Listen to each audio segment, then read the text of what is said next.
Stanford University.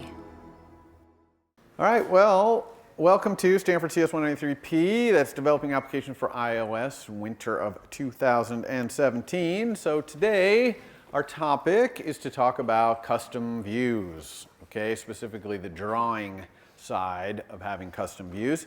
And this is going to be a more typical lecture than last time because I'll be doing some slides and explaining the concepts to you, and then I'll go into a demo that shows you how we do it all. So what is a view? A view is a subclass of UI view, which is in UIKit in iOS. And all it does is carve out or represent a rectangular area on screen. And that rectangular area defines a coordinate space that we're going to draw in and that we're going to get multi-touch events like pinches and swipes and all that stuff. So today, I'm just going to focus on the drawing side of that, and then we'll start talking about the gestures on Wednesday. So these views, these little rectangular areas, are put on screen in this hierarchical way. And that just means that the views have sub-views inside of them. Now, any given view can only have one super view. That's the view that it's contained in, but it can have any number of sub-views, so views made out of it. So, for example, in the calculator, we had, for example, stack view. Okay? It had a lot of sub-views, all the buttons that we stacked in it. In fact, some of the stack views had other stack views as their sub-views, and then those stack views had more sub-views, which were buttons or whatever. Okay? So that's how we build our UI, is this hierarchical collection of these rectangular areas. Now, at the very, very, very top, there's a special UI view called UI window class. We don't deal with that in iOS. In fact, the only time you would ever do anything with UI window is if you were building an app that maybe projected to a projector so that you had two screens, your device and then maybe some external projector or something, then you might care about UI window. But otherwise, it's all about UI view. Okay? All of our arrangement of the screen is all about how we arrange the UI views. Now this hierarchy, okay, these rectangular areas inside of rectangular areas, is almost always built in Interface Builder inside Xcode. Okay, that's how we built the stack view stuff. We dragged out a bunch of buttons and then we selected them and we said embed in stack view. Well, that wrapped it in there. But we can also build that hierarchy by dragging views out of the utilities, bottom of the utilities window there, inside other views. So you can do it by drag and dropping inside of other views. It is possible to do it in code, but usually we're doing it graphically. If you're doing it in code, the two main methods involved in building and destroying this hierarchy are add subview. Okay, add subview takes a view as an argument. You send it to the soon-to-be super view of that view. In other words, you ask another view, please add this other view as a subview of yourself. Now, when you're doing the opposite, taking some view out of the hierarchy, you don't send it to the super view, you send it to the actual view itself. Basically, remove yourself from this view hierarchy. So you send remove from super view to the actual view you want removed. Now, where does this hierarchy start? I guess you could say it starts in UI window, but for our purposes, we don't even pay attention to that. It starts at the top level view in that scene in Interface Builder. Okay, the scene that's controlled by our view controller, right? That rectangular area that we work in. There's a top level view that kind of is covers the whole space up there. And there is an important instance variable, property, in UI view controller. Okay, so all subclasses of UI view controller get this property. It's called view, and it's a UI view, and it's that top level view. And that's very important to understand that in an MVC, the controller always has this var, which points to the very top of that view hierarchy in its scene. Okay? This top level view is important because, for example, when you rotate, it's the thing whose bounds changes, that top level view. And you're going to learn a little later in the quarter that when the bounds of a view changes, there's a mechanism for offering all of its subviews an opportunity to change. So that's why when we rotate the device, that top level view changes from being tall and thin to being wide and less tall. And that causes all those stack views and everything else to start getting resized as well because they're all subviews of this top level view. Okay? If you were going to add views to the view hierarchy programmatically rather than dragging and dropping them, then you would need this view because it's the top of the entire view hierarchy, and you would kind of work your way down to find out where you wanted to put that view. But we don't otherwise actually look at this view much because we usually have outlets, right? IB outlets, like the display that points to the label. That gives us access to that label. That's all we want, so we don't have to go looking at the top level view and looking all down the views, okay? So, so this is important to know about, but surprisingly you don't access it that much. Okay, this view is automatically hooked up for you in Interface Builder when you drag out a view controller. It's just all magically hooked up. You don't have to worry about that. Okay, let's talk about initialization of a UI view. As usual, when you saw the lecture from last time, you probably realized, whoa, initialization has a lot of caveats when you're talking about initializing a class, right? Remember all those rules I was going through, required, convenience, inits, inheritance, all this stuff. So we try to avoid initializers generally as much as we can by doing all the things I talked about on Wednesday, like setting things equal or even using lazy or something like that. But if you can't avoid it, UI view has an interesting initializer situation. It has two initializers that you have to deal with. Okay, one of them, init with the frame as the argument, is the one that you would call if you're trying to create a view in code, which you'll probably never do in this class, okay? Because you're always going to use it, do it in Interface Builder with Xcode. But so that's the kind of in code one. And then init with this coder thing, which I'll talk about right at the end of class, but it's not important to know early on. That's the init that gets called when your stuff comes out of Interface Builder, right? When it comes from when you built it in Xcode. All the stuff that you're building in Interface Builder essentially gets coded, that's what this coder business is about, gets coded into an XML file, kind of freeze-dried. And then when you run your program, that XML file gets loaded in, and it's kind of the instructions for how to create all those objects, okay? And init with coder is the initializer it uses to recreate the view. So if you have any code that needs to go in an initializer, like you need to initialize some var in your UI view, you have to do it like this. Okay, override both of these inits. One of them is a required init, the coder one. Okay, and create some other method like this green setup method I have, and just call that method from both of them. Okay, that way you're guaranteed that whether your custom view is created in code or created in Interface Builder, it will get initialized properly. Okay. If you have vars that have to be initialized, you may not be able to use this mechanism, of course, because you can't call methods in yourself until you're initialized. So you might have to have that var initialization be somewhat duplicated there. There's another alternative to initialization, though, and this is for any object that comes out of Interface Builder, which is called awake from nib. Okay, awake from nib. This is sent to every single object that ever comes out of Interface Builder file. Okay, that you edit in the storyboard there, including views and your view controller for that matter. And so you can do some initialization here, but it doesn't count as your object must be completely initialized. Those restrictions are not satisfied by this. But still you can put code in there to get going. And we're going to learn all kinds of ways to do initialization throughout our system down the road, but that's basically how you initialize UI views. Okay, so we're going to talk now about UI view as this rectangular area in which we're going to draw.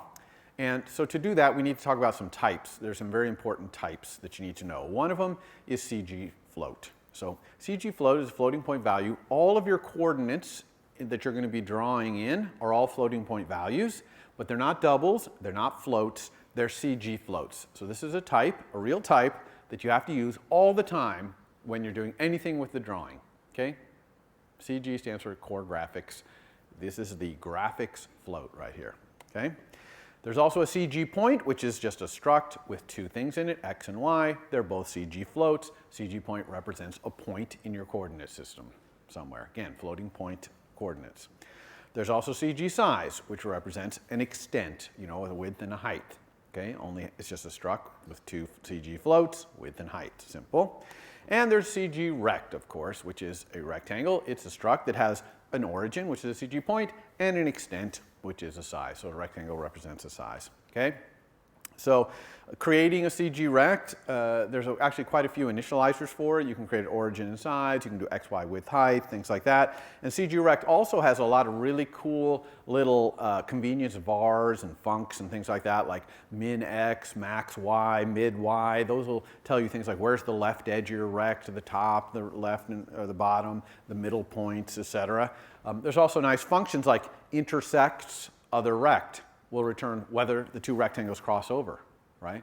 And there's even contains, whether a point is inside the rectangle, etc. So there's quite a few of these. I can't put them all on the slide, so you're going to want to familiarize yourself with CG rect, because it probably has a lot of things in there that you would otherwise be writing your own code to do. Okay, so now that we have those types, those 4 types, we can start talking about this coordinate system that we're going to be doing our drawing in. Now, the most important thing to understand, the simplest thing, is that the origin of this coordinate system is in the upper left of the screen. Okay? It's not Cartesian coordinates, which the origin would be in the lower left of the screen, because in Cartesian coordinates, increasing y means up. But in this coordinate system, increasing y means going down the screen. Okay? So very important to understand that. So you can see that point I have up there, 500, 35, that's 500 over and 35 down from the origin upper left. Okay? Now, the units in here that we're drawing are points. Okay? Be very careful that you understand the unit terminology here. Okay? It's in points, not pixels. A pixel is like the smallest possible little light that can be turned on your screen. Okay? Now, some devices have a lot of pixels per point. Okay? They're very dense, and that's really great, because if you're drawing smooth curves, like fonts are just smooth curves being drawn, you don't get jaggy edges because there's so many tiny little points. Okay? But we can't make it so that we draw in the pixel space. Otherwise, on a very dense pixel screen, our image would be really small. And in an undense one, it'd be really big because the pixels are really big. So we, instead of drawing in pixels, we draw in points. Okay? This is the same point, by the way, that is like the point size of a font, like 12-point font. We're talking same word there, same point. Okay? So you can find out, though, how many pixels there are per point, in other words, how high resolution your screen is, with this var in UI view called content scale factor. Okay? It's a CG float. It's either going to be 1, 2, or 3 currently, like the iPhone 7 Plus is 3 pixels per point in each direction. And the older, like iPhone 4S maybe, or maybe all the way back to 4 would be 1. Okay, some of the older iPads would be 1. The newer iPads would be 2. Okay, so if you're doing anything where you have to pay attention to the number of pixel points, this is what you need. Now, the great thing is, most of the time you don't care, because when you're using iOS to draw with a font, it's automatically going to do super smooth turns, so you don't even have to know what the scale factor is. Even if you're just drawing an arc, it'll make sure to do as little jaggies as possible. So you rarely have to know this, but actually, wake up, you do need to know for assignment 3. Okay? So assignment 3, you will have to know this. All right. Now, the most important var in all of UI view is this one, bounds. Okay? And even in that really important var, really what you care about is the size. Okay? This is, in your drawing coordinate system, the space you have to draw in. Okay? This is basically the size of your view in your own drawing coordinate system. So anytime you're doing any drawing and you want to draw something that's as wide as your view, you're going to use bounds.size.width here. Okay? And you're almost always going to have your bounds origin be 0, 0, so that if you want to put something in the upper left, you're going to put it at 0, 0 or close to 0, 0. You see what I mean? So this rect, bounds, is describing the area you have to draw in. Now, it's important because you obviously want to, depending on your size, draw yourself appropriately. Okay? And it's also important because there are 2 other vars that often get confused by students with bounds and which are quite different. Okay? That is frame and center. So frame and center have nothing to do with where you're drawing. Okay? That's bounds. Frame and center is where you are in your super view. Okay? So here's a picture of that, frame and center. So center is where your center is in your super view's coordinate system, and frame is a rectangle that completely encases you in your super view's coordinate system. And you might think, well, the size of my frame is going to be exactly the same size as my bound size, right? And the answer is no, because views can be rotated. Okay? And if you have a rotated view like this green one, view B, inside the code that's drawing in view B, its bounds just looks like a normal rectangle. The fact that it's rotated, it doesn't even know it's rotated. But if you look at the center of it, or if you look at the frame that encloses it, look, it's not the same size. It's big. It has to be bigger because to the super view, view A, view B kind of looks like a diamond, right? So it has to be bigger. So the bottom line here, never use frame or center to draw. Frame and center are only used to position you in your super view. Okay, and you can use either one. If you set the center, it'll move the frame. If you set the frame, it'll adjust the center. Okay, they're tied together. Okay, how do we create views? Okay, because I already told you we don't really use the initial, we don't create them in code very much. Okay, what we usually do is we drag them out from the object palette in the bottom of the utilities window, interface builder. But if I built a custom view, Paul's view or something, it's not going to be in the palette. Okay, the Xcode didn't ship with my view in the palette.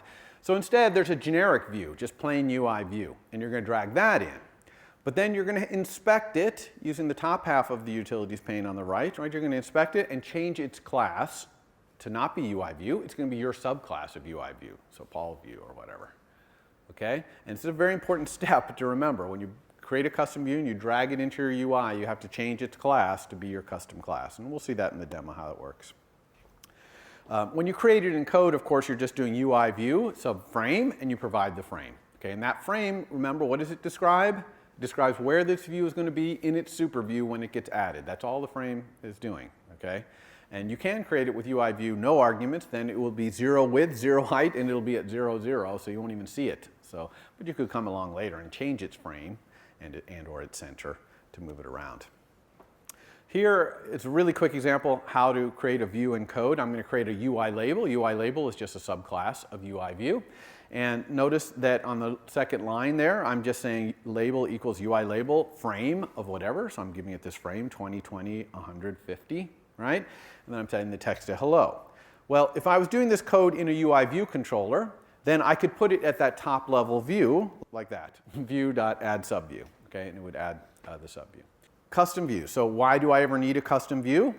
Either I need to do custom drawing or I need to do custom multi-touch input, okay? Those are the reasons that you're going to create a custom view. And so we're going to focus on the drawing, and the drawing is very, very simple, okay? There's this one method that's called draw, and it takes one argument, which is a rect. Okay, for historical reasons, we sometimes call it draw rect, but it's not actually called draw rect anymore. It's called draw, and the argument is called rect. Okay, and this rect and this draw is going to be sent to you by the system. It's sent to your UI view subclass. You override it, and it gets sent to you by the system when the system wants you to draw yourself. This is the only way you can draw in your view, is to be asked by the system to draw. There is no other way to draw. Okay, in iOS. So, what's that rectangle about? That rectangle is some sub-area in your bounds that it wants you to draw. Now, that's a performance enhancement because you can ignore that and draw your whole view if you'd like. Okay, but like in your assignment 3, you're probably going to want to pay attention to this rectangle because your assignment 3's draw is going to be pretty expensive. So you want to draw as little as possible. Okay? So that's what this draw is. Very simple. It's just called by the system. Time for you to draw. It's the only way to draw, so it's really, really easy to understand. Never call this method, ever. Okay, if you ever call this method, it's wrong. Okay, the system calls this method. The system's the only one who calls this method. So what happens if you need to draw? Something changed and you want to redraw. You call one of these two methods, setNeedsDisplay or setNeedsDisplay with the argument of a rect, and that's telling the system, hey, system, my view needs to be redrawn. Please ask me to redraw it. And at some appropriate time in the future, it will ask you to redraw it, okay? But it knows better than you when the best time to draw is, believe me, okay? And the rect that you can pass, that's just the rect that's going to be passed on to your draw, okay? So setNeedsDisplay with a rect is like an optimized setNeedsDisplay. It's like, I need to be redrawn, but only this part of me, okay? And you can send this to any UI view. Say, redraw this view. Usually views send it to themselves, though, because they're the ones who know best when they need to be redrawn, okay? All right. So how do I implement this draw with the CG rect argument guy? And the answer is you're going to do it with paths. You're going to create paths, and then you're going to stroke them and fill them to make shapes and things like that. And then you're also going to use text and images. So that's the primary way that you're going to draw in there. Okay, so we'll talk about text and images in a minute. Let's talk about the drawing with the paths first. There's really two ways to do it. One is you can get what's called a context, a drawing context, and I'll show you how to get it.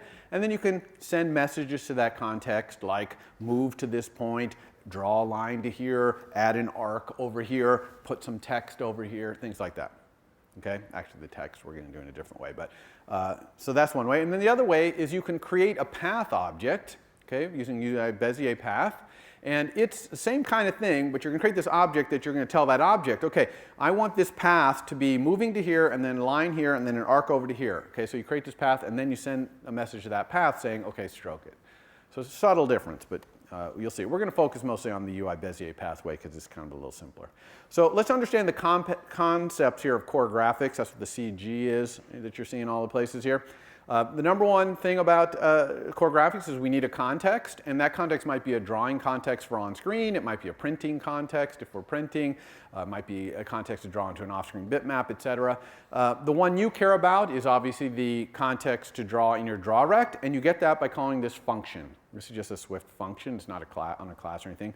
UI graphics get current context, and that's going to get you a context that you can then tell it to create a path by moving and all that stuff. Which is what you do then. You create these paths out of lines and arcs and things like that. Then you set drawing attributes in the context, like the colors you want to use, the fonts if you're doing text, line widths, those kinds of things. You set those all up, and then you stroke and fill. And that's it. Stroking and filling are actually the only two directives that actually cause something to happen on screen. But keep in mind that like a font is basically just a really exquisite path filled, okay, or stroked and filled. So you can do a lot with stroking and filling. So UI Bezier path kind of encapsulates all of those core graphic concepts into an object. And so I have an example here to show you how I would use UI Bezier path to have to draw a triangle on screen, okay? First, I'm going to create the path by just saying path equals UI Bezier path. There are other initializers for it, which we'll see in the demo, but this one just creates a blank path to start.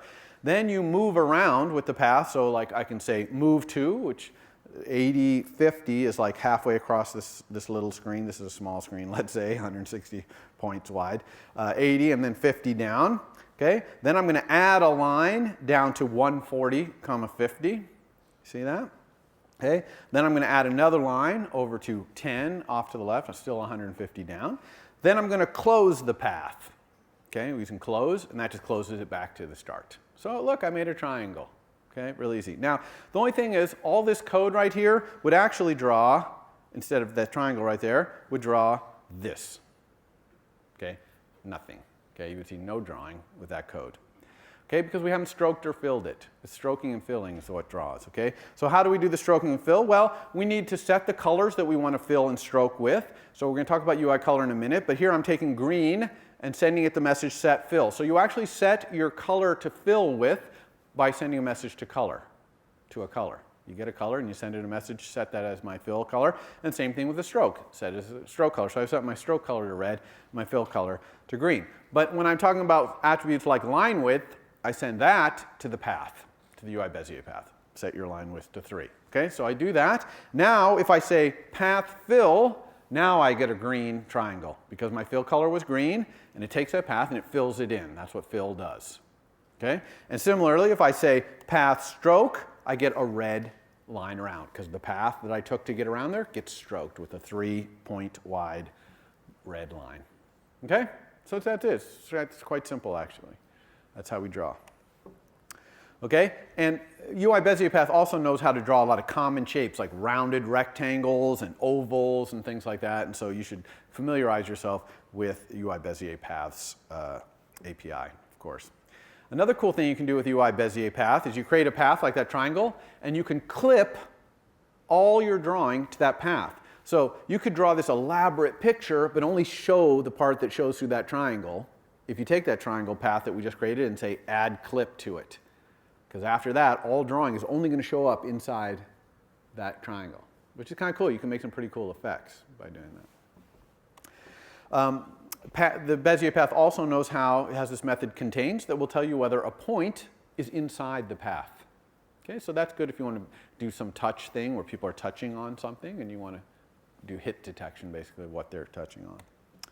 All right, and there's tons of other stuff in UI Bezier path. Don't have time to cover it. You should look it up. Okay, UI color. So UI color, really simple. Okay, there's some common colors like green, red, yellow, purple. Those have type methods on UI color. Remember type methods, static methods. They're on the type. You don't need an instance of it. So that's like UI color.green. But there's also initializers that let you create colors from RGB, red, green, blue, or HSB, that's hue, saturation, and brightness. You can even create a color that's made from a pattern so that when you draw with that color, it's drawing in a pattern. Okay, like a really thick line would actually be showing the details of a pattern, which is kind of fun, using UI image, which I'll talk about in a little bit. Of course, all UI views have a background color. We saw this when we did our buttons in the calculator. We made the background color of a lot of our buttons be light gray, and I'm sure in the homework assignments you made other colors. Okay, that's just a var on UI view that button inherited from UI view, and you can set it to any UI color you want. Now, an interesting thing about colors, though, is that they can be transparent or even semi-transparent, okay? And they are done, you specify that with alpha. How many people here know what alpha is when it comes to graphics? Okay, so hardly anybody. So alpha is just a value between 0 and 1, where 0 means fully transparent and 1 is fully opaque. So if you have a color, like a triangle, and you fill it with green, then if it's fully opaque, you can't see anything behind that triangle.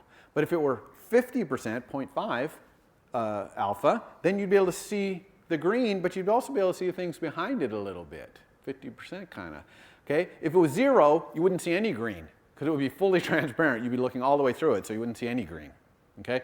So you can put anywhere in that range. And the way you create a transparent color is by taking a opaque color and saying with alpha components, whatever alpha you want between 0 and 1. Okay? And that gives you a transparent or semi-transparent version of the color. And you can draw with that. However, if you draw with transparency in your UI view, you must set this var on your UI view, this is just a var in UI view, to false. Okay? Because views assume that they're fully opaque. Okay? And that's a performance enhancement. Turns out drawing with transparency, as you might imagine, takes a little bit of CPU power to figure out which pixels show through and all that. So by default, it assumes you're drawing fully opaque. So if you want to draw with transparency, don't forget to set opaque here to false. By the way, you can make your entire view semi-transparent by setting its alpha. So this is a var, not in color. This is a var in UI view. You can say alpha of 0.5, and your entire view will be 50% see-through. Okay? And that would work with a button or anything because those are just UI views. All right? What happens when views overlap and we have transparency in the views? Okay? Well, then that subviews that we're talking about, all the subviews of a view, starts to matter in the order. So the first thing in the subview sub 0, that's all the way in the back. And then everything else is in order in front of it. Okay? And so any transparency that's going on is things stacked up in that order, and you're looking down through the transparency all the way up to subview 0, which is in the back. Okay? You can also completely hide a view. This is very similar, almost identical to saying alpha equals 0, which will just make the view not even appear, but it will still be in the view hierarchy. It will still be in its superview, and its subviews will still be subviews of it, but it'll all be completely hidden. And why would you want to do this? Maybe you have some UI where you don't want to show a button until the user has entered some other field or something like that, but you want to make room for the button. You want it to be ready to appear, so you leave it in the view hierarchy but hidden. Okay? All right, let's talk about drawing text. How do we draw text? Well, one way to draw text you already know is UI label. You could just create a UI label and make it a subview of your view, and bingo, you got some text in your view. Now, the only problem with that is you're drawing in your draw rect thing, you're drawing in there, and you'd have to make sure you drew, if you're drawing around the text, that it all lined up with your subview. So sometimes you want to draw in draw rect, right? You want to actually draw in there. And here, the way you do that is with a class called NSAttributed string. Okay? So NSAttributed string is not a string. It's not related in any way, actually, to string. And it's not even an NS string, which is the old Objective-C style string that was indexed by ints, whereas the Swift one is indexed by string.index, unfortunately. It's neither of those. It's its own thing, okay? It's very closely aligned to old NS string, not as closely aligned to the modern string. But anyway, what an attributed string is, it's a string. You can make it out of a string or an NS string. And those characters have attributes, colors and fonts and things like that, okay? And it's very simple. You create one of these strings and you just send it the message draw at, and it will draw that string at that point as its upper left corner, okay? And you can even find out the size that it's going to need to draw it by sending the message size to an attributed string, okay? Now, one thing that's kind of bummer about attributed string is really an old style API. Var and let don't even work to make it mutable or not. Okay? So if you want a mutable attributed string where you're going to change it to attributes and change its text, you need to have a different class called NSMutable attributed string. Okay? So things like set attributes and things like that don't work on an attributed string. You have a mutable attributed string. All right? Now, you can, if you have an attributed string, mutable or not, you can get back the string that's in it as a string object using the var string, or mutable string in the mutable case. Okay? That's kind of confusing because, of course, you're used to var and let being how a string is mutable or not, but that's how you can get the string back. But let's talk about how you set the attributes. So you set the attributes just by passing in this dictionary, okay, called attributes there. You can either set attributes or add attributes to what's already there. And this dictionary is string:any. The string is just a key like this telling you what the attribute is, like it's a font or a color or whatever. And then the any is, it might be a font, it might be a color, it depends on what the key is. That's why it's an any there, okay, because it could be all kinds of things. And really important to notice here is the range. You see that range? It's not range that I taught you on Wednesday, it's NS range. Okay? NS range is an integer indexed range into that string, okay, that attributed string. Old style integer, not string.index. So this makes for a lot of trouble when you're using attributed string in the Swift world. And my recommendation to you is that you use this method, or this var rather, on string called UTF-16. UTF-16 will give you back what's called a string.UTF-16 view. That is a collection of the characters, not really a collection like characters is, but it is a representation of the string as distinct 16-bit Unicode characters, which is much more aligned. In fact, I think it's exactly aligned to what NSString does. The only problem is that thing that comes back is still indexed by string.index. So you have to say, what's the start index, offset by 5, that kind of business to move around in there. And plus, you can't pass a range of string index into this set attribute. So you have to kind of convert from string.index, how much you've advanced over, to an integer when you make these NS ranges. So I'm sorry to say it's difficult. I'm not going to actually ask you to do this in the homework, partially because it's kind of a pain in the neck. I don't want you to spend your valuable homework time working on it. But just know if you start using this that you're going to have this unfortunate disconnect. And I keep hoping every time iOS comes out, they'll come out with an attributed string, not NS, but attributed string that's matched up with string. But they haven't done it yet. It's pretty complicated to do, I can imagine. So what are some of these attributes that you can set? So there are things like NS foreground color attribute name. That's how you set the color of the text. Okay, there's also NS background color attribute name, which fonts have foregrounds and backgrounds, but don't worry about that too much. NS stroke width, so you can draw your characters really thick or thin. NS font attribute name, which you can provide a font. Okay, and there's about 15 others, and you can go look in the documentation for all of them. But speaking of font, if you want to set the font you're going to draw with, how do you do that? Well, fonts are super important in iOS. Okay? Never underestimate the power of a font in building a cool UI.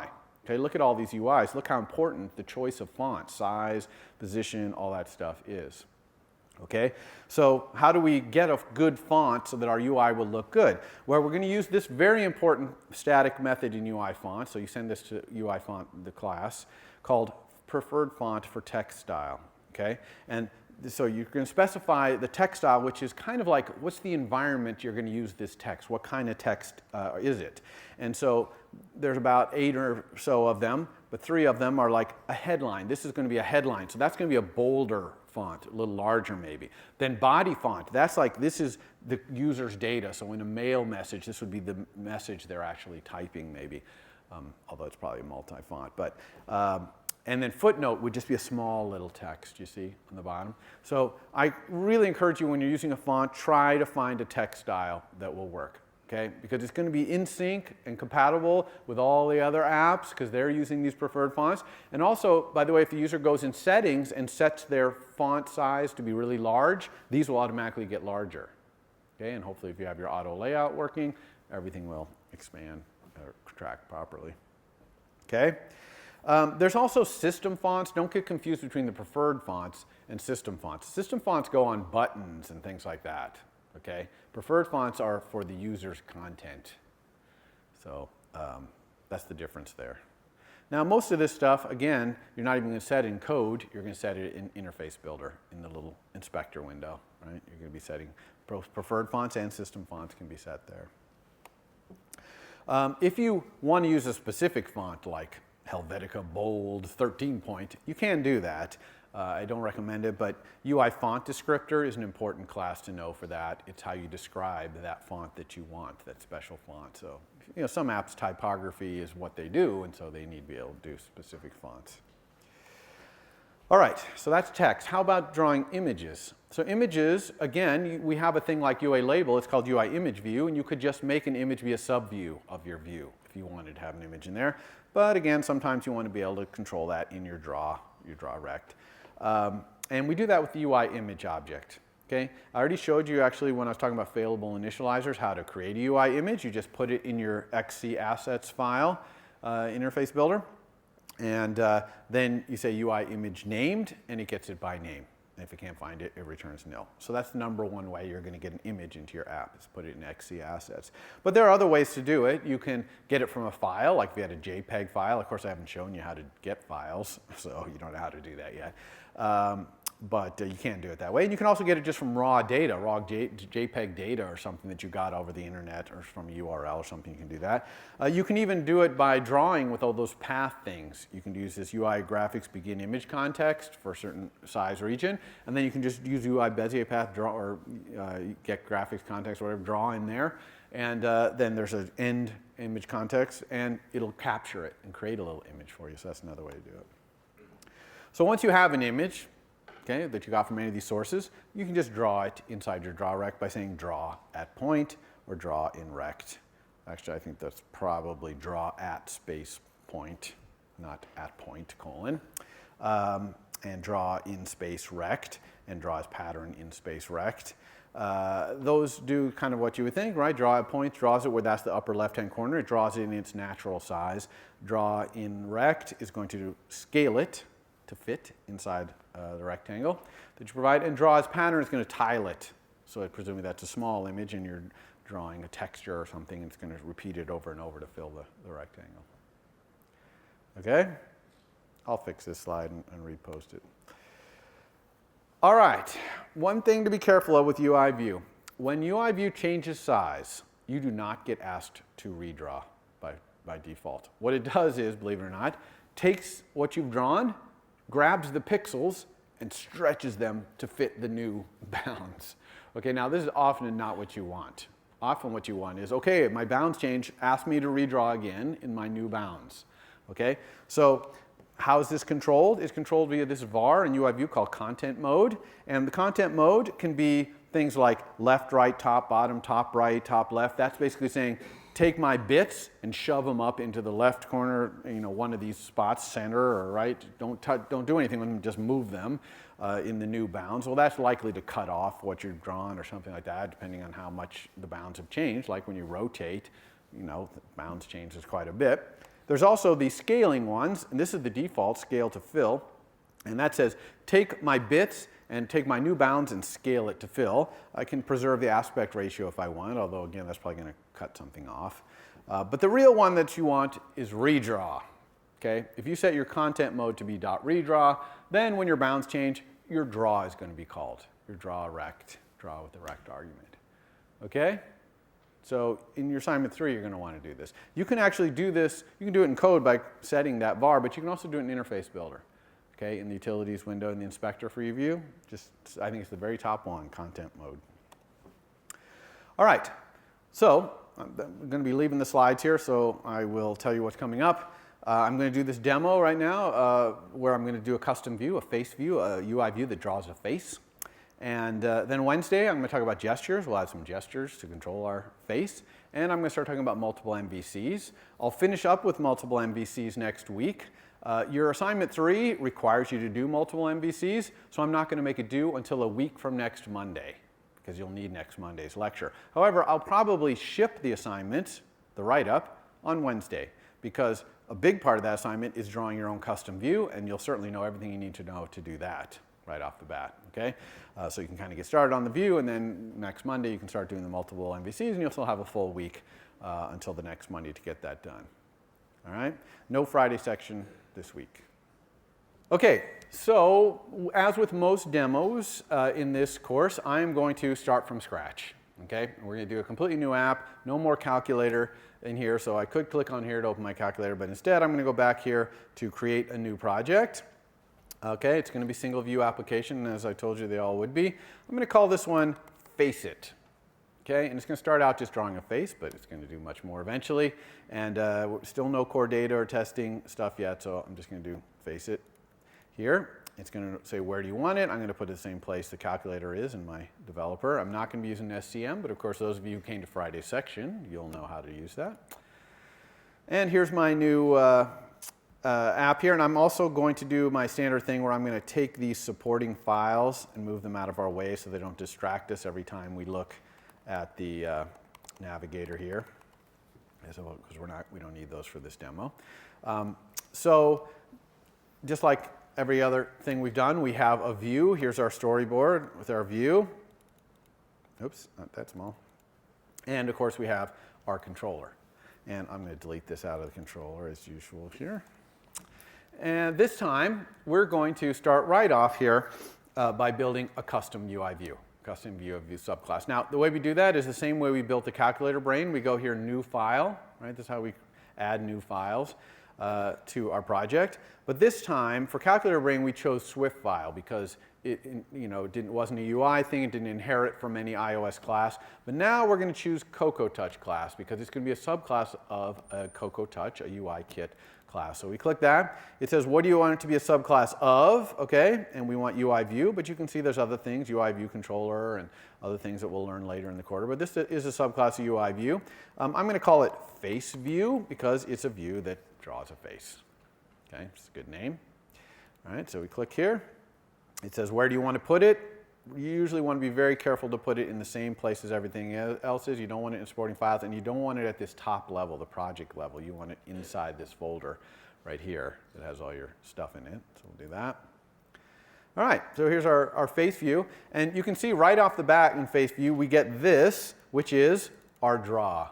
Okay, the draw with the rect. Notice that it is commented out, and that's because for performance reasons, iOS doesn't want to ask views that don't actually do any drawing to draw because it has to keep a backing store for them, and there's memory storage and all this stuff. So by default, this comes commented out. But of course, our face view is going to draw. It's going to draw a face.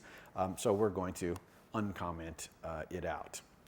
Okay? Now, we have a face view here. It doesn't draw anything. But I actually want to briefly go back to our storyboard and put a face view in the storyboard. And it's really simple, but I want to show it to you.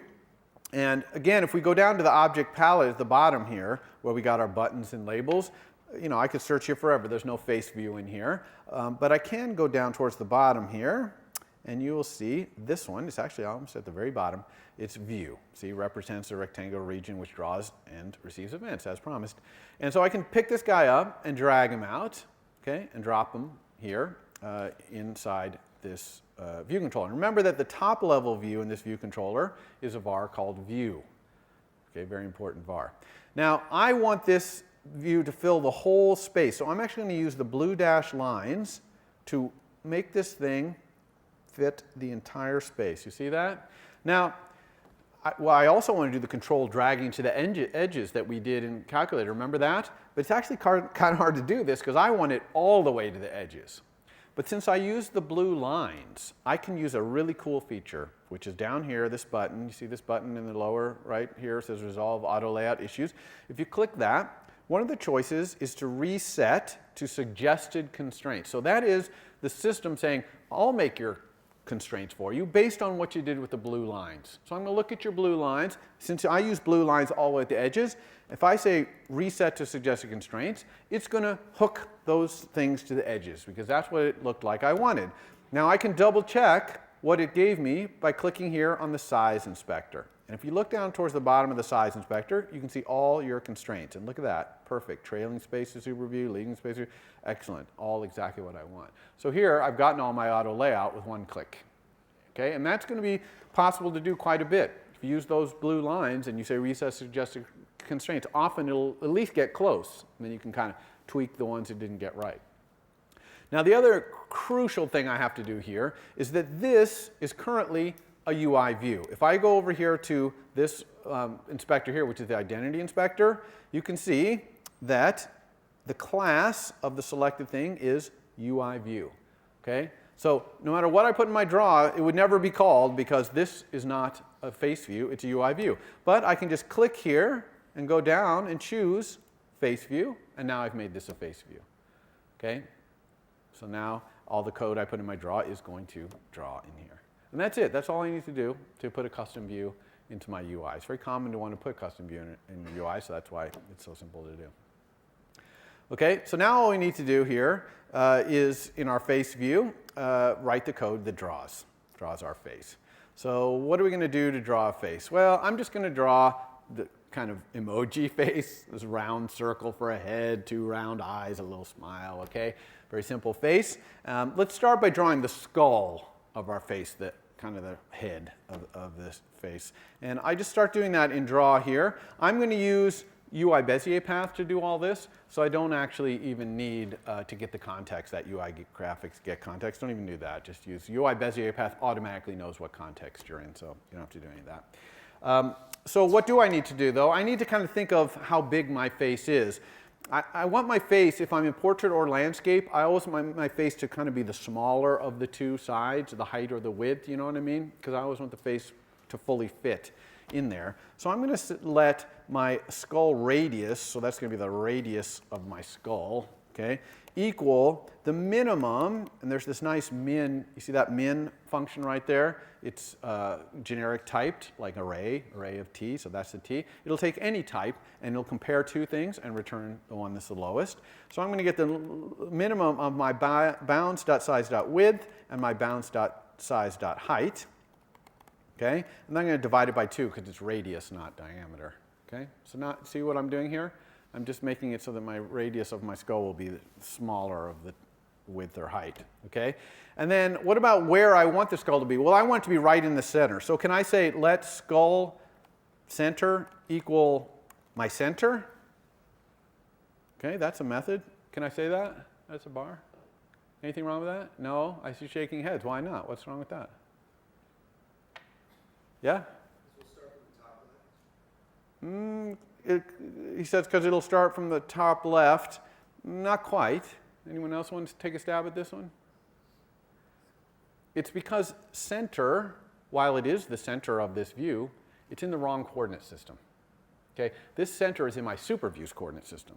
And I'm in draw. I need to be in my coordinate system.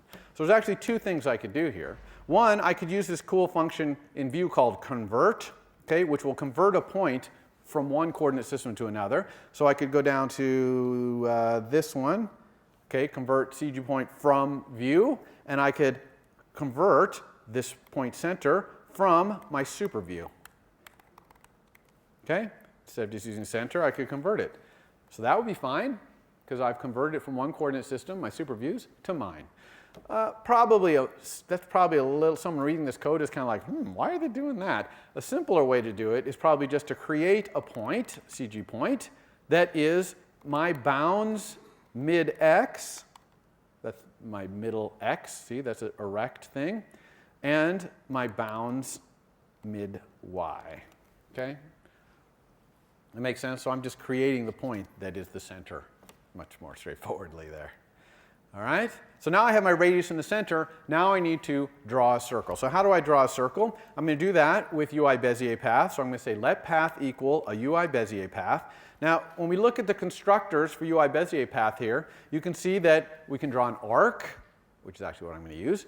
We could draw an oval, which would be cool, except for the argument is a rect, and I have the center and the radius, so I don't want to really use oval. We could draw a rectangle. I want a circle, so that's no good. Or a rounded rect. I actually want a circle, not a rectangle of any kind. Okay? So I'm going to use this one right here, which draws an arc. It just takes a center point and it draws a sweeping arc. And I'm going to draw this arc all the way around to make a circle. Okay? So how does that work? Here, I'm going to make some more space.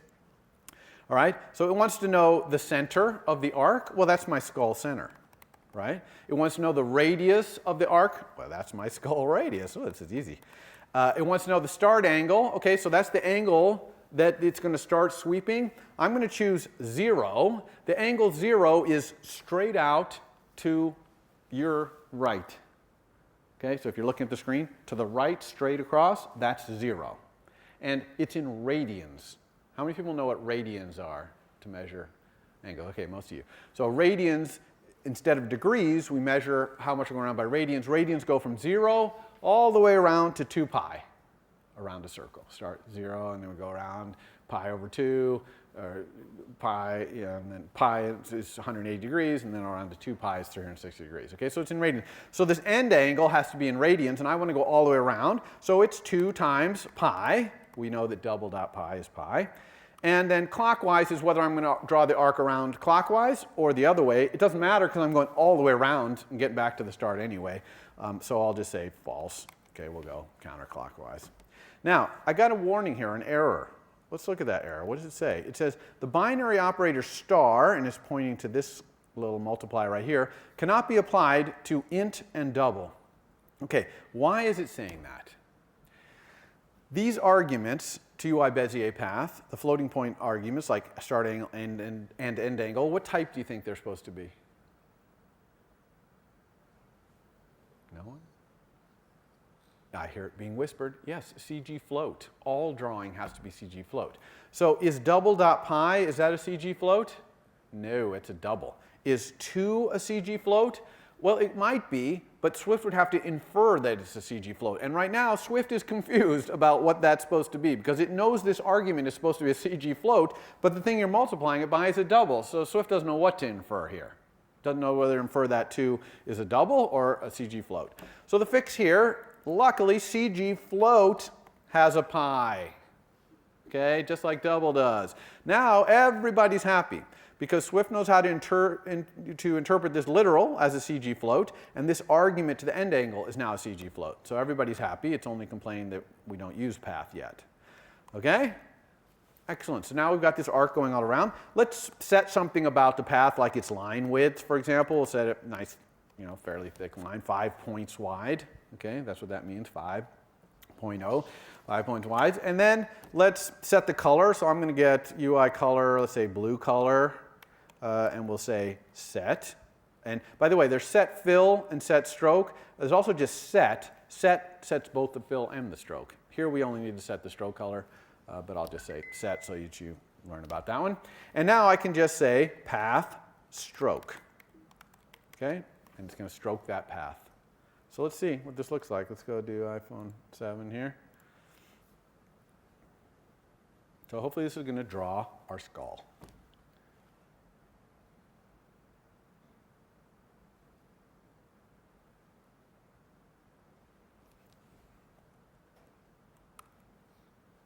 There we go, skull. Woo, first time. Excellent. Okay, now, I don't like the look of that very much because it goes all the way to the edges, and with a thick line, it's actually cut off a little bit. So I want to move that in a little bit, so we'll do that. Let's rotate and go from portrait to landscape. Ooh, not good, not good. Okay, why is that happening that it's doing that? Well, that's that content mode thing I was talking about, right? It's not calling my draw when it goes to this other bound size right there. So it's just scaling the bits. So let's fix both those things. Let's make it go in a little bit, and let's fix those bits. To fix the bits, we're just going to go back to our storyboard and click on our view right here. Let's get rid of this. Okay, click on our view and go over to Utilities. Okay, inspect this with the Attributes Inspector, and look, the very first one, Content Mode, scales to fill. Okay, every time the bounds change, it scales the bits to fill, and we want redraw. Okay, we could also probably use center, but I actually want redraw because if my bounds got smaller, for example, I'd want to draw my face smaller. I wouldn't want it to get cut off. Okay, so there's redraw. That fixed that one. That was easy to fix. What about making this thing kind of smaller? To do that, I'm actually going to create a var called scale. Okay, and it's a drawing thing, so it's going to be a CG float.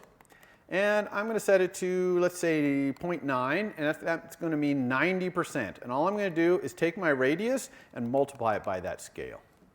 So by multiplying my radius by 0.9 or 90%, it should move it in a little bit, right? Kind of in from the edges by 90%. So let's see if both those things got fixed.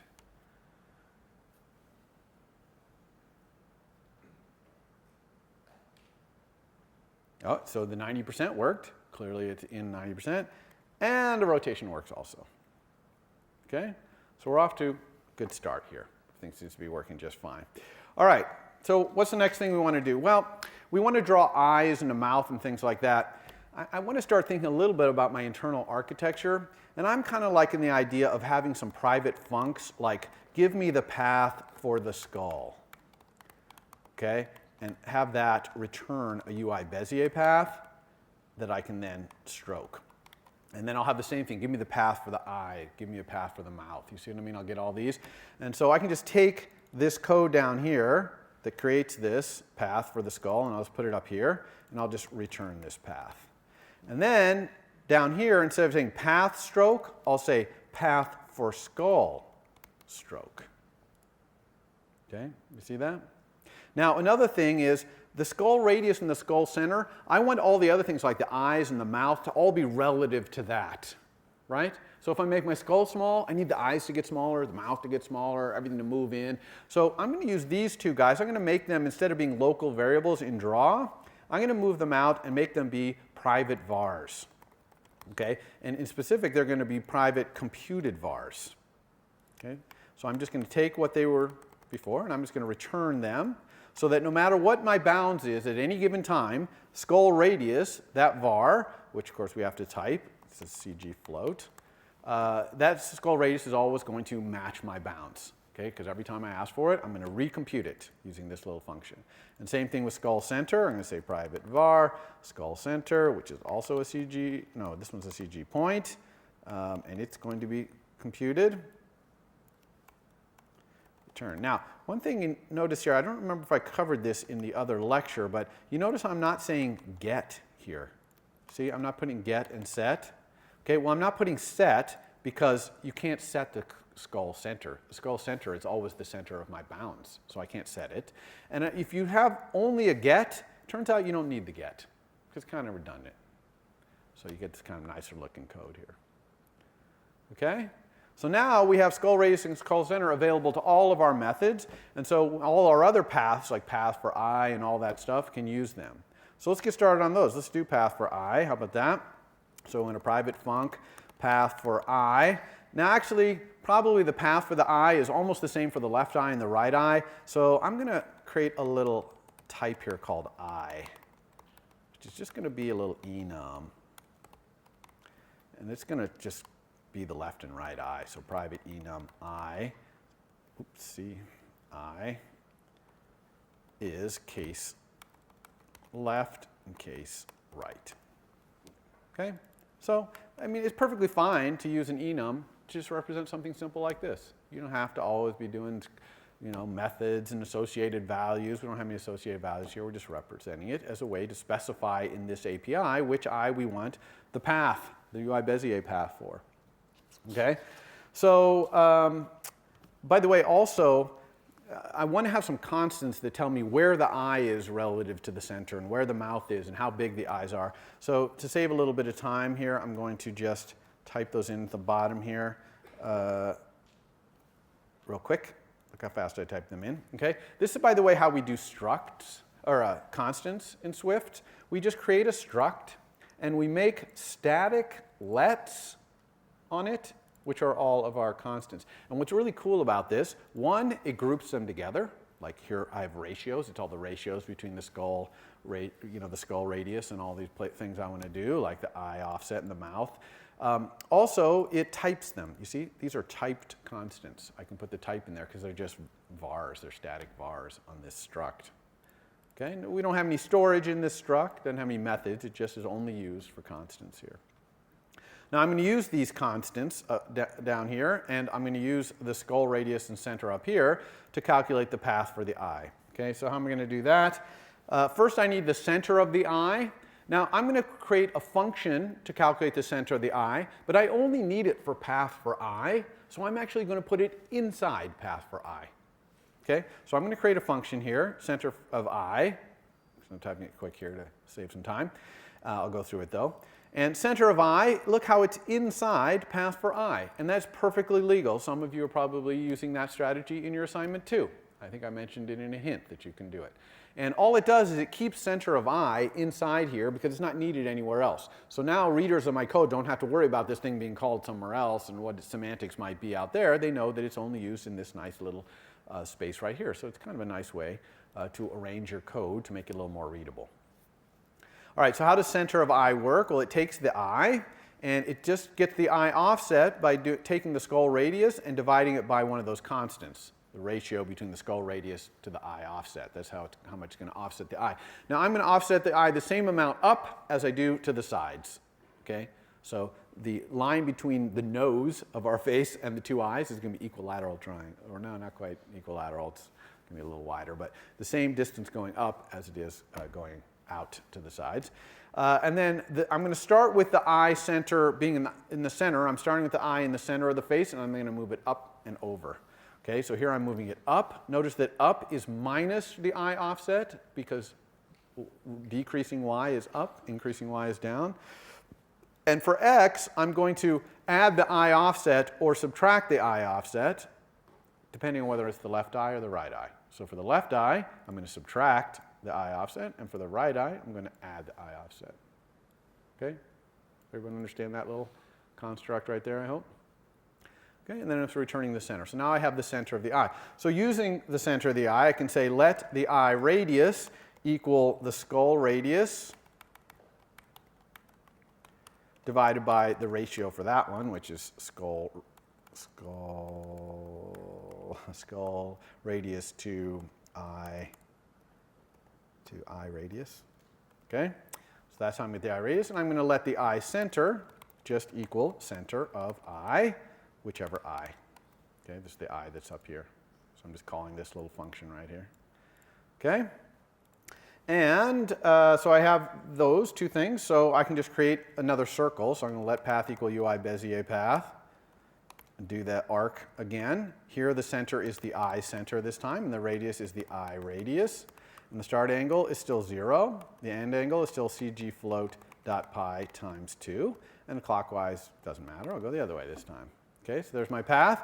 Let's set path line width equal to 5.0 again. Starting to get tired of typing that. It's probably not a good thing. And then let's return the path. Okay, so that's it. So that gets the path for either the left eye or the right eye. So we'll go down here, and just like we're stroking the skull, we'll say path for eye, the left eye, stroke. Okay, path for eye, the right eye, stroke. Okay, I hope everyone's comfortable with the fact that I'm calling a method, taking its return value, and immediately sending it a message. Okay, so let's see how this went. Let's see if we got this right.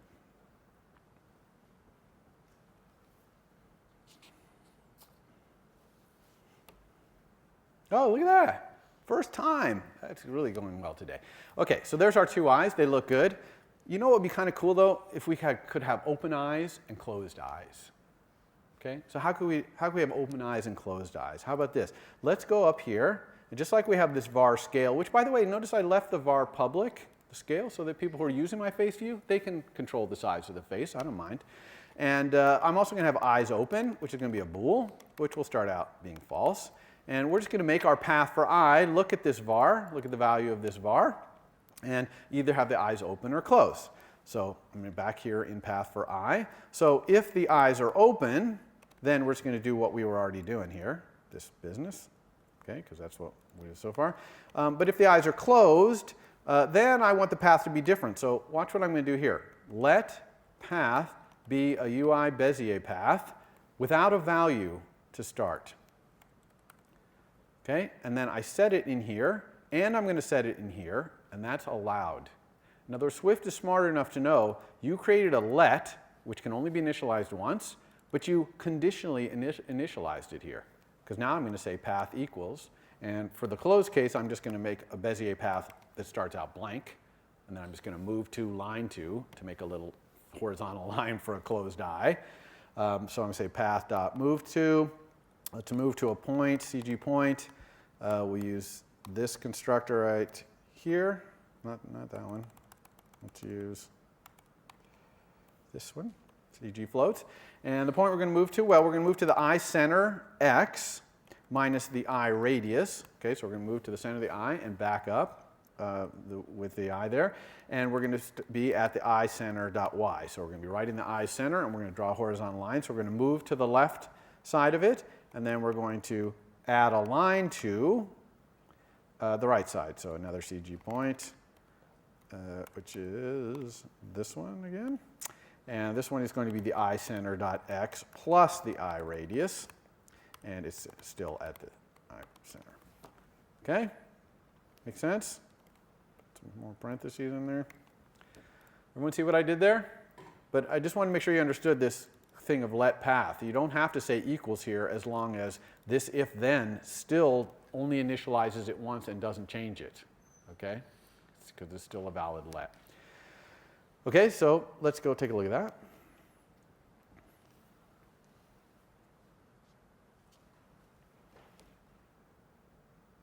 Okay, eyes closed. Excellent. Okay, got closed eyes. We could go back here, set this to true, run it again, and we should get open eyes. Question? So the question is, when do people do a custom view like this when they draw their own thing? In other words, when they don't use this built-in things like buttons and things like that. Well, it depends on the content that they're providing, but a lot of times maybe they're not drawing with arcs and circles, maybe they're drawing with images and text. Okay, they're laying things out how they want down to a level or in an orientation that those can't do. Or maybe they're doing text along a curve, which you can do with this, for example. So it's that kind of things. You might not see raw drawing like this. We're doing raw drawing because it's simple, and I'm trying to show you how you do it, but you know. There are apps that are drawing apps where you can trick your finger and draw, though they would clearly do this as well. Some of you might do that as your final project. Okay, so anyway, there's our eye. So we got our eyes going. We've got our skull. How about our mouth? We've got to get the mouth going, so let's go do that. We're going to do the same thing there. I'm going to have a private func path for mouth, and it's going to be a UI Bezier path.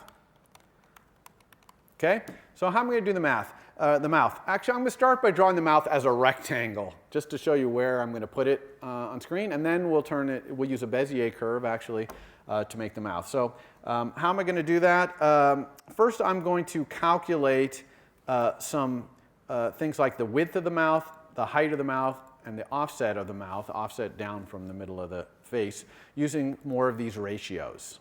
Okay, skull radius, mouth width, height. So I'm just calculating the mouth width, height, and offset. Now I'm going to use that to create the rectangle in which I'm going to put the mouth. So let's do that. Let mouth rect equal. And so the mouth rect has got to be offset down by the mouth offset, and it's going to be the width and height. All right, so let's do that. So it's a CG rect. Okay, we'll use this constructor right here. Okay, CG float. We'll do the skull's center.x minus the mouth's width divided by 2. So that's because we obviously want the mouth centered in there. And then for y, we'll use the skull center.y plus the mouth offset. And again, it's plus because plus is down, okay, in our drawing system. And the width is just the mouth width. Whoa. Width is the mouth width, and the height is the mouth height. Okay, let me make this a little easier to read. Like this. Oops. Okay, Everyone understand what I'm doing there with the mouth rect? Let's just draw this rect. So I can say let path equal UI Bezier path. Bezier path knows how to do a rect. It's this one down here. Okay? The rect is our mouth rect. And let's just return that path. Okay? So now we've got a path for the mouth. Let's go down here and stroke it by saying path for mouth stroke. Okay? Let's see what this looks like.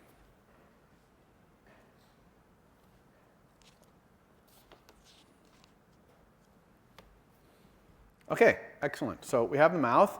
Kind of looks like a robot face. We want it to have a nice curve, a smile or a frown. So we got to start thinking a little bit how we're going to represent whether this is smiling or frowning. And so I'm going to introduce another var up at the top here, just like I have where the eyes are open. I'm going to have a var which I'm going to call mouth curvature. I'm going to make it be a double. Okay, and I'll set it to, let's say, 1.0. And the semantics of this, I'm going to have it be that 1.0 is full smile and minus 1.0 is full frown. And this is going to be public. And this is going to be the public API that someone uses when they want to use my face view to tell me how much this mouth should be smiling. Okay, the mouth curvature right here. And I've just defined it this way. It's public. I'm documented it. And so people can set it to whatever they want. So I'm going to use this now to do it. Now, one thing is I've defined it as a double because, you know, I'm not actually doing the drawing right now. I'm just talking conceptually what the curvature is. So I need to convert this into some meaningful CG float and then use that to draw this mouth. So how am I going to do that? The way I'm going to do that is, let's get this back up here and I'll show you on the rectangle that we have here. I'm going to use what's called a Bezier curve. How many people know what a Bezier curve is? Oh, only one person? Oh my gosh. Okay, so a Bezier curve is just a line between two endpoints, but there are two other points called control points. And you can kind of think of it as the line starts out at the start, starts heading for one of the control points. As it gets close, it starts heading for the other one. And as it gets close to that one, it starts heading for the end. Okay, so the control points kind of pull on the line and give it some curve. And you can put those control points anywhere you want. Obviously, we're going to put ours like this. So my start is going to be right here in the middle of this line, and my end is going to be right here. So we're going to draw a line across here, and my two control points are going to be down here somewhere, okay, on both sides of his chin. And so the line is going to start here, start down towards this one, start going to the other one, come back up here and make a little smile. And if I move my control points up to the top, then it'll be a frown. Okay? Everyone understand that? So I need 4 points, the start, the end, and the two control points. So let's do those. Okay? So the start is easy. That's just the middle of the left edge. Okay? So I can say the start is a CG point. And again, we'll do this kind of CG point. And it's going to be the mouth rect, our little mouth rect, min x, that's the left edge, the minimum x, and mouth rect dot mid y, that's halfway up the mouth rect. And the end is going to be CG point, this float, and this one's going to be the mouth rect dot max x and mouth rect dot mid y on the other side. So the two starting end is right in the middle of my mouth rect on either side. So now I need those two control points. Okay, for the control points, I need to think of how far down they're going to be, okay? And it depends on the mouth curvature. The more smile I want, the farther down they need to be. The more frown I want, the farther up they need to be, okay? So I'm going to create another thing called smile offset, okay? And this is going to be a CG float because it's going to be something that I'm using to do drawing here. And I'm going to make it equal to the mouth curvature, equals the mouth curvature, okay, which is a double, okay, times the mouth rect dot height. So I will move down those control points all the way the entire height of a mouth rect if I'm fully smiling. Okay? Now there's some problems with this line of code.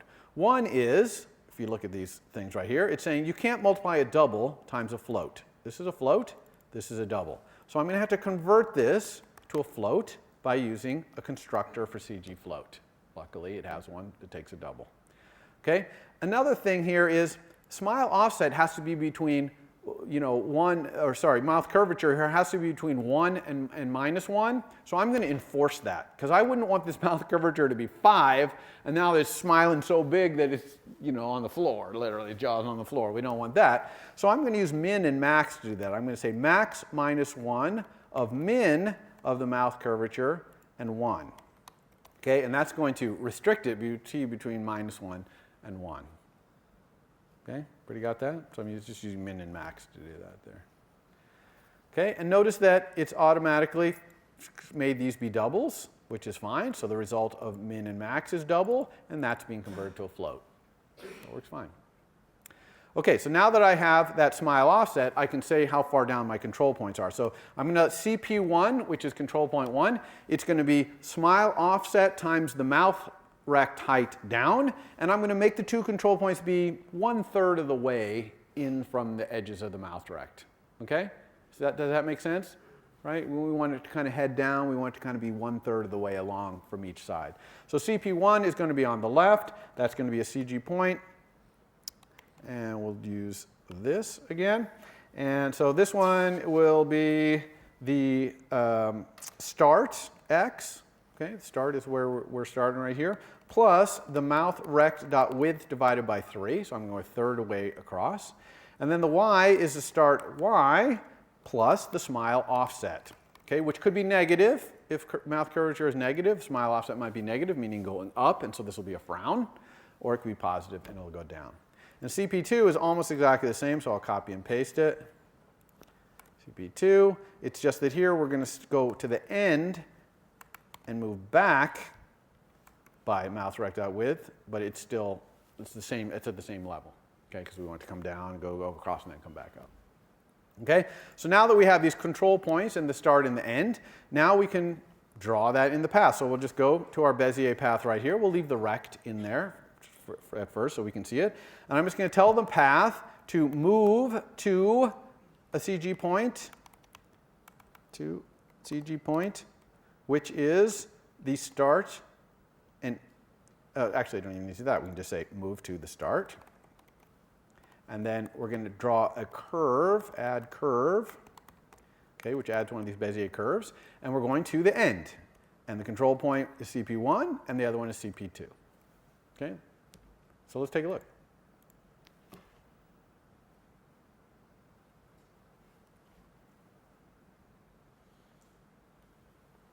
All right, excellent. So we have mouth curvature as 1.0. We got a nice big old smile. Okay, we don't really want the square there anymore, it's a rectangle, so we'll get rid of that. We can just do that by creating an empty Bezier curve to start. Also, we want the pass line width to be 5.0. Okay, one nice heavy mouth. And let's go ahead and check some other things. Let's see if the mouth of -0.5, let's see if that gives us a slight frown. It should give us a slight frown, right?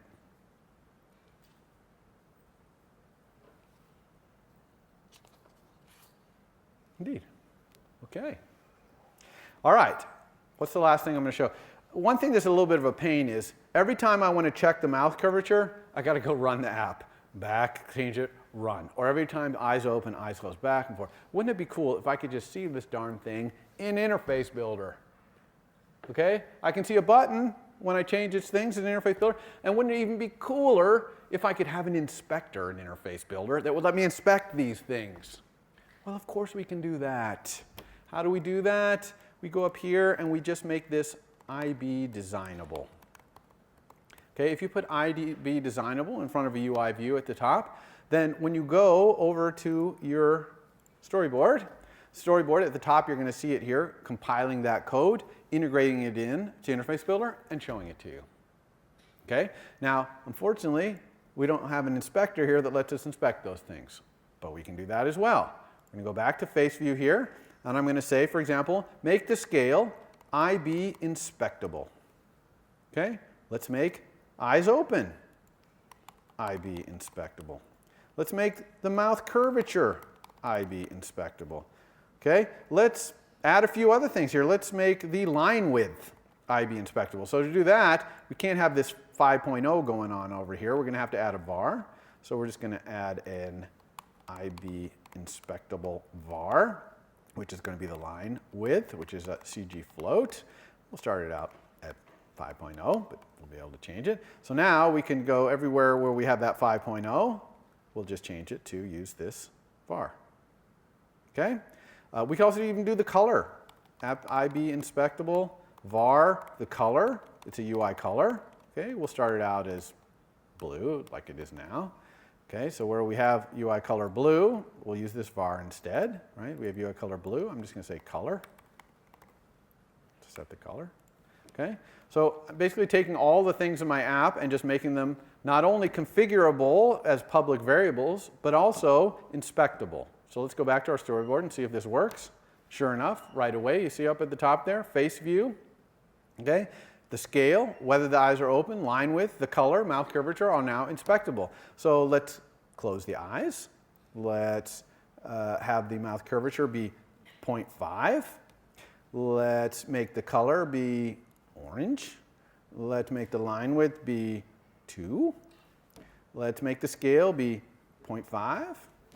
Okay, make the scale be 0.9 again, whatever. Now, another interesting thing about this is just like if you were inspecting a UI button here, when you run, it's going to use these settings as the initial settings. Okay, so you truly are editing this just like you would edit anything else, any other custom view. You see it comes up like this. Got it? Now, one thing that you have to do when you have an IB inspectable, okay, is you have to explicitly type. You cannot let Swift infer it. Because while Swift can infer, Interface Builder cannot. Okay, it doesn't have an inference engine there. So always make sure you put the actual type in all the IB inspectables. Okay? All right, that's it. Next time what we're going to do is we're going to add a model to our MVC, and we're going to start putting some gestures in here, and then we'll start talking about multiple MVCs. For more, please visit us at stanford.edu.